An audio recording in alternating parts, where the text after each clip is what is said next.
Bom, então, agora a gente vai entrar na parte mais divertida do curso, que vamos aprender um primeiro sistema de dedução, que vai ser o sistema axiomático do Kleene, tá? Bom, como é que um sistema axiomático é introduzido, né? O que eu vou ter? Eu vou ter um conjunto de axiomas e regras, né? Os meus axiomas vão ser como verdades primitivas. Na verdade, são fórmulas especiais que são chamadas de axiomas. E eu vou ter também regras, né, para, a partir desses axiomas, obter novas fórmulas, né, através do meu sistema dedutivo. E no caso desse sistema, os postulados são apresentados por meio de esquemas. Isso é, eles não são fórmulas, eles são esquemas para qualquer fórmula que se encaixe naquele formato. Vamos ver o exemplo que isso fica mais claro, né? Os postulados desse sistema do Kleene são esses aqui, tá? O que eu tenho? Que isso significa? Isso significa que qualquer coisa que se encaixe nesses esquemas, qualquer fórmula ou fórmulas que se encaixe nesses esquemas aqui, são postulados, né? P1, P2 e P4 até P11 são esquemas de axiomas e P3 é o nosso único postulado para a regra, tá? Então, nós temos só uma única regra, que é a regra de modus ponens, vocês já vão ver como é que ela funciona, né? Ela me diz se eu tiver φ e tiver φ implica psi, eu posso tirar psi, né? E qualquer coisa que se encaixe no esquema dos demais postulados é um axioma, né? Então, por exemplo, né? Se eu pegar o postulado 1, o que ele me diz? Ele me diz que, por exemplo, A implica B implica A é um axioma. O que ele me diz também? E aqui, mais do que nunca, vai ser útil, como eu já tinha mencionado antes, começa a deixar de fora os parênteses, tá? Mas depois vocês vão ver por que fica mais fácil assim. Mas, por enquanto, podemos deixar. Se eu pegar, por exemplo, B implica B implica B, também é um axioma pelo postulado 1. Por quê? Né? Porque eu tenho aqui tudo que eu fiz foi colocar o B no lugar do φ e também no lugar do psi. Continua sendo um axioma, né? Se eu pegar, por exemplo,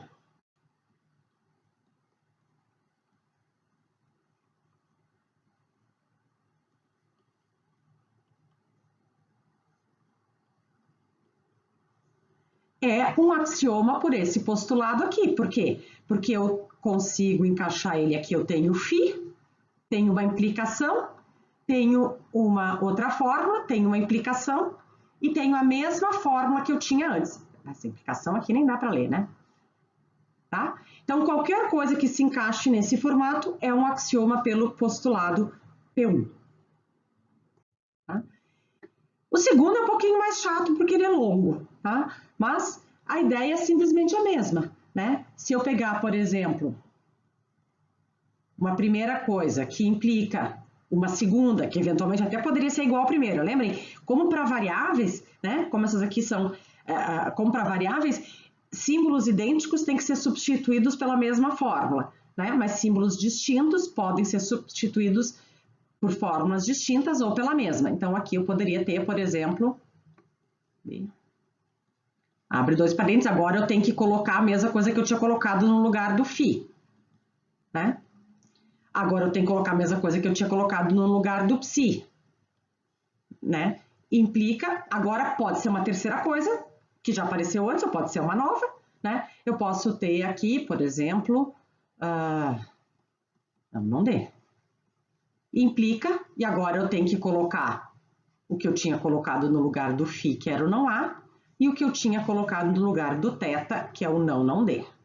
Tá? Então, funcionam como os esquemas que a gente viu em lógica 1 para os esquemas tautológicos. Qualquer coisa que se encaixe nessa fórmula, nessas fórmulas dos postulados 1, 2 e 4 a 11, vai ser um axioma. Como é que funciona a nossa única regra modus ponens? Né? Ela simplesmente diz que se eu tiver em algum momento né? Se eu tiver em algum momento uma implicação e o antecedente dessa implicação, eu posso obter o consequente. Então, por exemplo, se eu tiver o seguinte, sabe-se lá como, né? Se eu tiver, por exemplo, isso aqui, digamos que eu tenha em algum momento isso aqui, e eu tenha também isso aqui, a regra me diz que eu posso obter desses dois aqui, eu posso obter o C, tá? Então, sempre que eu tiver a regra, a única regra que a gente vai usar é modus ponens. Tá? Vamos ver agora como é que vão ser as nossas deduções. Ao invés de comentar a definição, a gente pode voltar para ela depois. Eu vou explicar que é mais fácil, depois a gente pode voltar para a definição. Tá? O que vai consistir? As nossas deduções nesse sistema aqui, elas vão ser lineares, elas vão ser feitas por linhas. Tá? E cada linha da dedução ou é uma hipótese, ou é um postulado de axioma, ou se encaixa na forma de um axioma, ou foi obtida por modus ponens de linhas anteriores, tá? Então, por que aqui a gente vai ter, vamos ver esse primeiro exemplo, né? Por que isso aqui é uma dedução? Porque, bom, eu tenho uma primeira linha que é marcada como hipótese. Depois eu tenho algo que se encaixa na forma de P4, né? Eu tenho aqui uma fórmula, conjunção, outra fórmula, implica essa aqui, então se encaixa nessa forma aqui. Claro, vocês vão demorar um pouco para se acostumar a encontrar os postulados correspondentes, mas daqui a pouco vocês já estão craques. E depois eu tenho uma outra linha que foi obtida por modus ponens de linhas anteriores. Eu tenho uma implicação, né? E eu tenho um antecedente. Então, cada uma das linhas ou é hipótese, ou é axioma, ou foi obtida por modus ponens. Aqui também, eu tenho uma primeira que é marcada como hipótese, essa aqui é marcada como hipótese, depois eu tenho algo que se encaixa no postulado 11, né? Dessa forma aqui. Depois eu tenho o quê? Um modus ponens. Vamos ver, eu tenho que isso aqui é o consequente de uma implicação e eu tenho o antecedente. Ah, tá. Então, ok, essa linha se encaixa na definição de dedução. O que eu tenho aqui? De novo, um modus ponens sobre a linha 1 e a linha 4. De fato, eu tenho aqui uma implicação, tenho o antecedente, tirei o consequente. Então, ok, todas as linhas aqui, desses dois exemplos, são hipóteses, ou são axiomas, ou foram obtidas por modus ponens. Então, se encaixam na minha definição de dedução. E o que a gente vai dizer? A gente vai dizer que uma sentença é consequência dedutível de um conjunto, né? Se as hipóteses da dedução pertencem a esse conjunto e a sentença é a última sentença da dedução. Então, por exemplo, o que essa aqui me prova? Essa aqui me prova que o conjunto que tem, qualquer conjunto que tenha essa sentença aqui, deduz A, que de A e B eu posso passar para A. Essa aqui me prova o quê?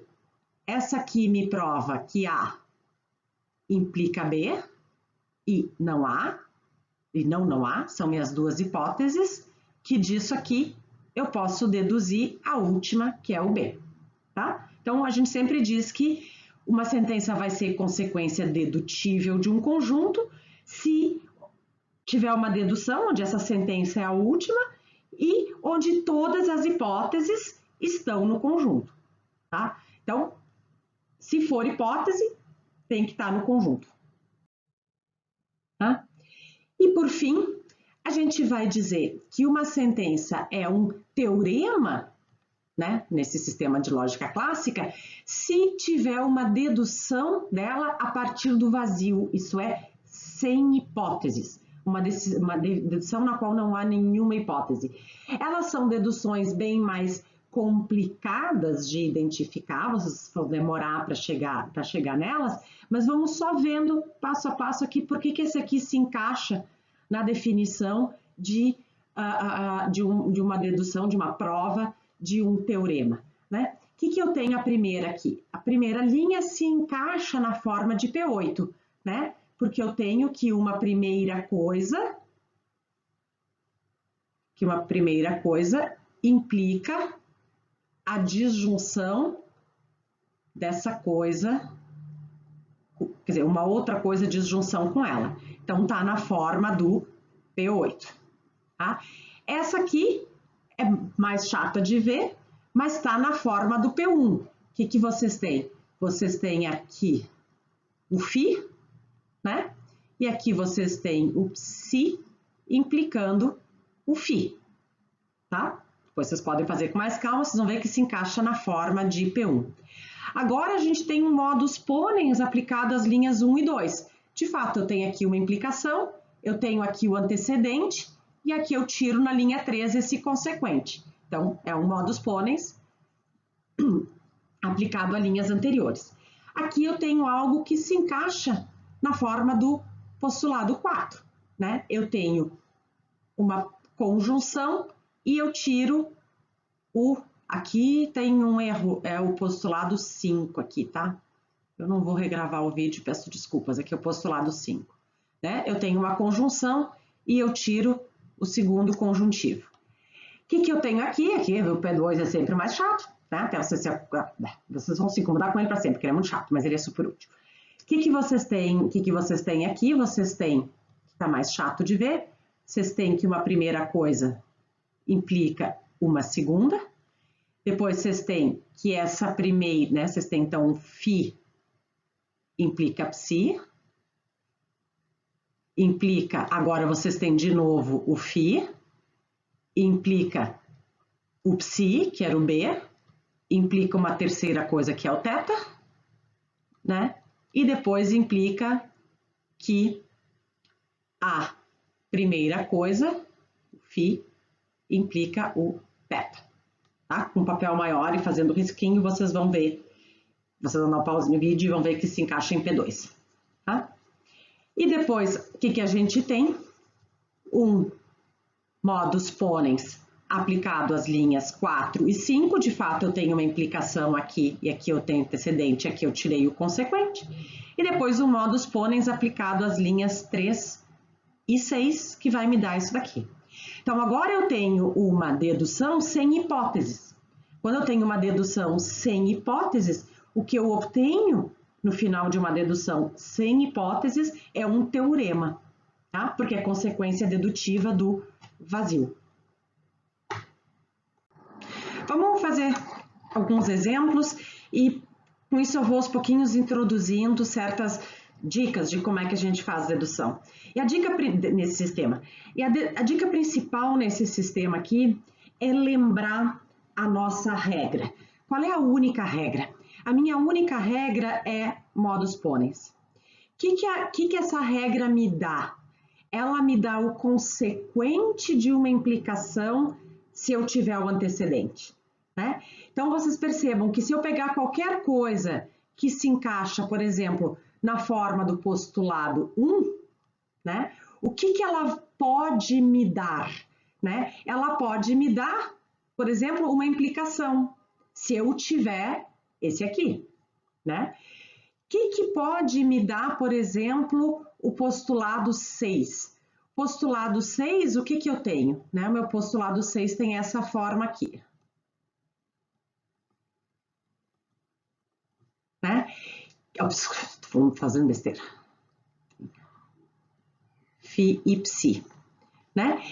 O que ele me permitiria? Ele me permitiria chegar em Φ e Ψ.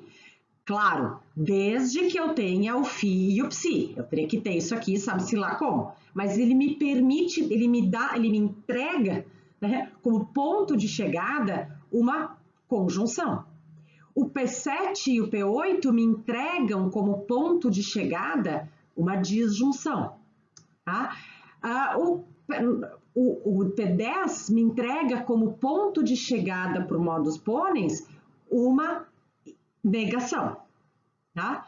Bom, por outro lado, né, eu posso ver o que são os meus pontos de saída, né? O que eu preciso ter para usar o postulado. Para poder aplicar modus ponens em P4, eu preciso ter uma conjunção. Então, ele me permite sair de uma conjunção para chegar em algum lugar. E assim, o que a gente vai ter que fazer, então, para fazer a dedução? A gente vê o que a gente pode supor como ponto de partida. Quando eu quero provar uma consequência dedutiva, eu tenho pontos de partida, porque eu tenho hipóteses. Vai ser diferente do caso de teoremas, a gente vai ver no exemplo seguinte, tá? Mas eu sei que eu posso lançar mão disso aqui. Eu vou poder usar isso aqui, porque isso aqui é uma hipótese. Eu posso usar isso aqui como hipótese para provar isso daqui. E eu quero chegar aqui no final em B. Não sei como é que eu vou chegar. Mas aqui a gente já tem um ponto de saída, né? O meu ponto de saída é uma conjunção. Bom, vamos ver que postulados têm como antecedente da implicação uma conjunção. São os postulados P4 e P5, né? Eles têm, o primeiro me diz que se eu tiver uma conjunção, eu posso ter depois da implicação o primeiro elemento, o primeiro conjuntivo. O segundo me diz que eu posso obter o segundo conjuntivo, né? Então, esses aqui são promissores. Vamos tentar colocar o A e o B no lugar aqui. Esse aqui me daria A e não B, implica A.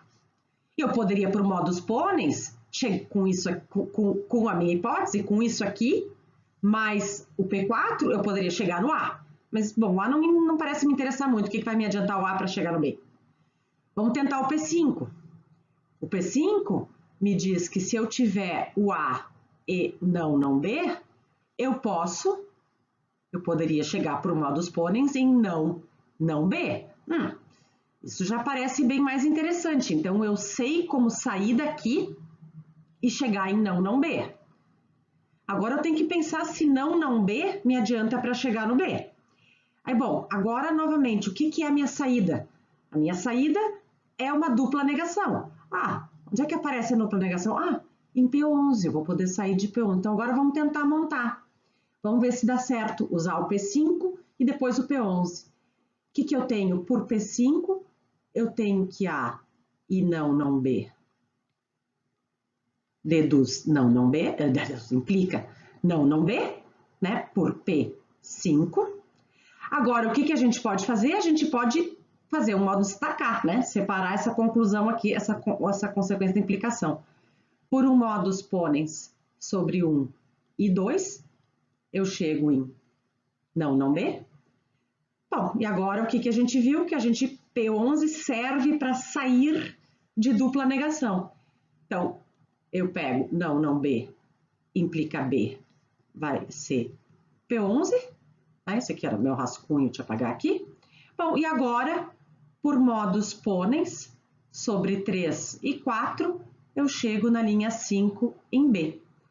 Ou seja, né, o que eu tenho? Eu tenho uma sequência onde todas as linhas são hipóteses, axiomas ou foram obtidas por modus ponens de linhas anteriores, e todas as minhas hipóteses estão aqui nos meus pontos de partida autorizado.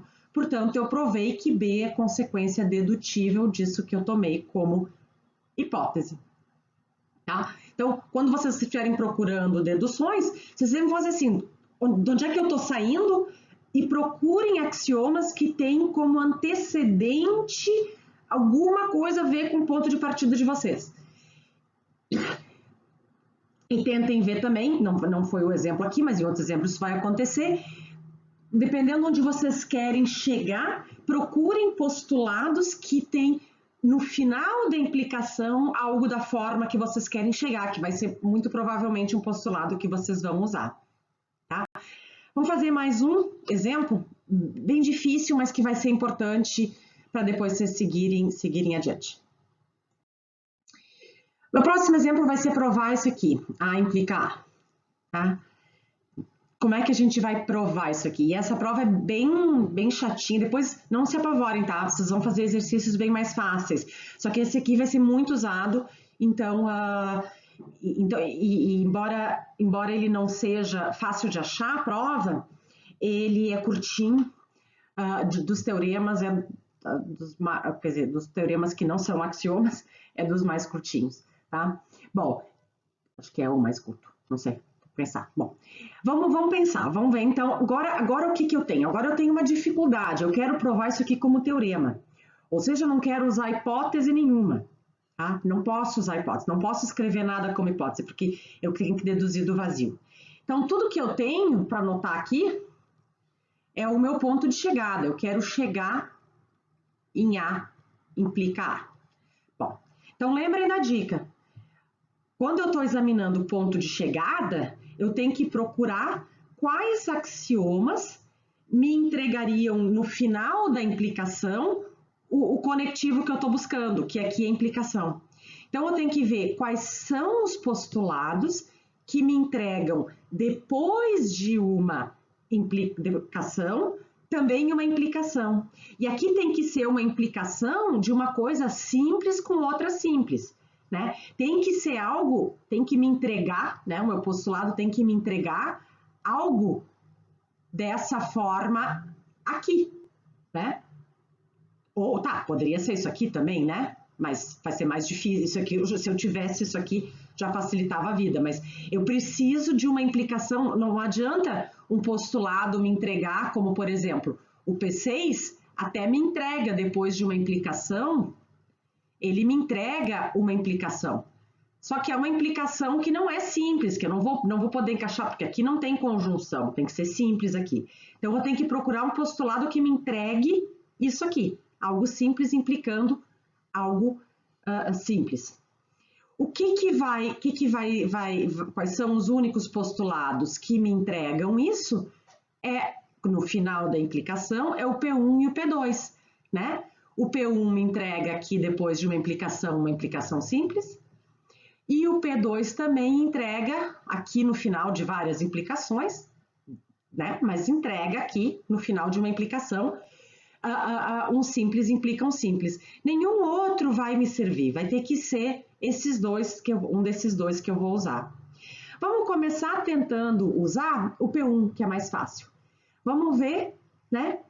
O que acontece para ele me entregar A implica A, eu teria que colocar o A no lugar do φ e do ψ. Bom, teria isso aqui.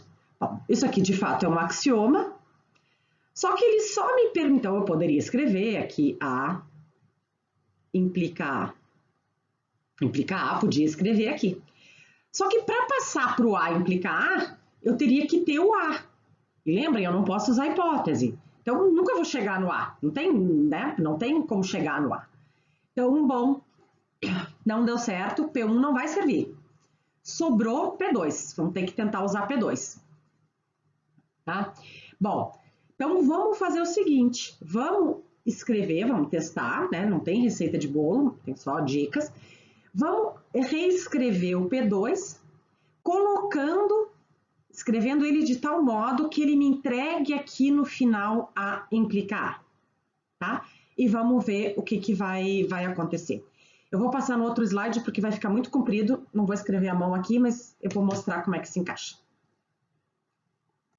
Tá? Então, lembrando, a gente quer chegar em A implicar, né? E qual foi a estratégia que restou a gente perseguir? Foi utilizar P1, né? O que eu fiz? Eu simplesmente copiei P1, colocando no lugar do φ e do θ o A. Por quê? Porque com isso ele me entregaria no final da implicação, aqui é θ, o A implica A, né? E o ψ eu deixei em branco, porque ali eu posso colocar qualquer coisa.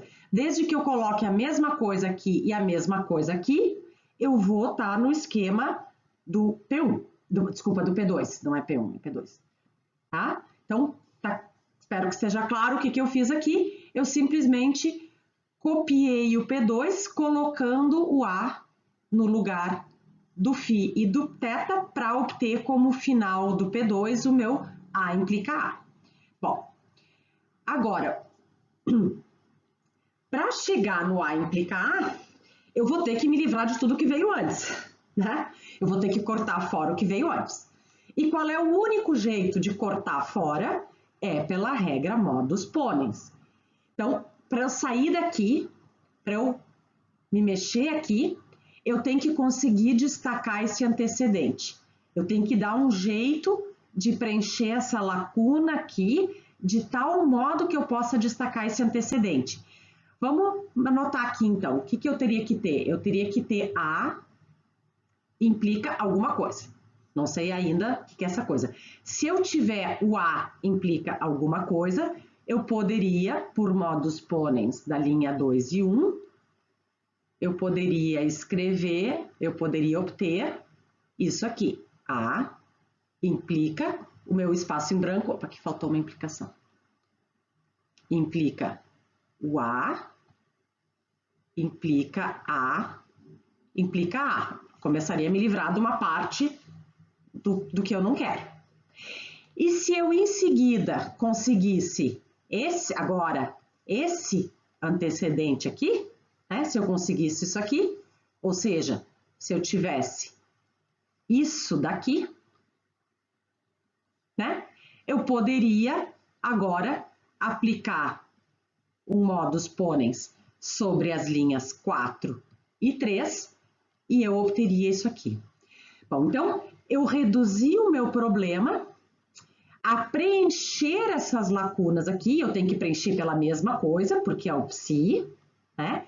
A preencher essas lacunas aqui, de tal modo que eu possa obter isso aqui e isso aqui, tá? Eu já numerei aqui, eu não deveria ter numerado, porque às vezes talvez eu precisasse fazer passos intermediários. Aqui eu sabia que eu não ia precisar fazer, tá? Às vezes a gente demora para chegar onde a gente queria chegar. Aqui vai dar para chegar rapidinho, mas não é sempre assim. Então não precisava ter numerado. O que importava é que eu preciso chegar nisso aqui e eu preciso chegar nisso aqui e sem hipóteses, porque eu quero provar um teorema. Então, o que a gente tem que tentar fazer? A gente tem que procurar uma substituição nesses dois lugares que faça com que esses dois, a linha 2 e a linha 4, sejam teoremas. Melhor dizer, mais fácil, vamos ver se a gente consegue fazer substituições aqui, fazendo com que esses dois sejam axiomas. Deem uma olhada na linha 4. Olhem qual é a forma que ela tem.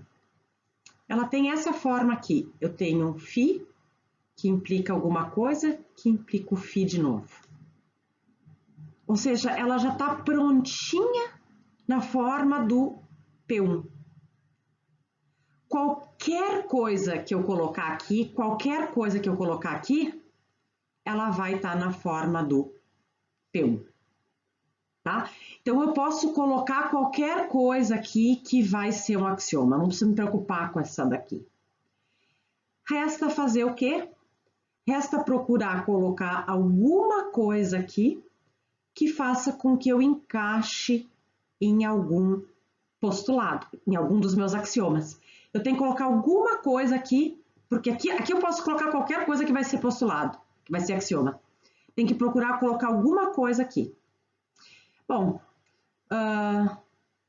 uma ideia simples seria pegar o P7, por exemplo, né? Eu poderia colocar aqui A ou B. Deixa eu tirar esse parênteses aqui. Né? Se eu colocar isso aqui, vai estar na forma do P7. E aí eu coloco A ou B aqui e vai dar tudo certo, né? Esse aqui eu coloco aqui, né? Eu colocaria aqui o A ou B e aqui o A ou B, tá? O que eu tenho? Esse aqui tá na forma do P2, porque eu coloquei a mesma coisa aqui no lugar do psi. Esse aqui tá na forma do P7. Aqui faltaria complementar, né, com o A ou B. Esse aqui foi obtido por modus ponens dos anteriores. Esse aqui está na forma do P1, porque φ implica que psi implica φ. E faço um modus ponens desses dois, chego aqui. Então, pronto, teria. Por razões de elegância, e que depois vão ficar mais claro, eu prefiro usar só P1 e P2. depois a gente volta porque mais adiante, bem mais adiante, eu vou explicar por que é bom de fazer isso, né? Mas enfim, eu gosto de usar só P1. Por quê? Vocês percebam que se vocês colocarem aqui e usar só uma letra ainda por cima, se vocês colocarem isso aqui, né? Vocês vão ter algo na forma do P1. Tá? Aqui eu tenho lá. Né? Se vocês pegarem isso daqui, se vocês fizerem essa substituição, então aqui eu teria que botar A, implica A, e aqui também A implica A, ficou pequenininho. Eu vou passar para outro slide, passar limpo aqui e comentar. Tá? Bom, então o que a gente tem, né? Eu noto que eu tenho esse aqui tá na forma de P2, né?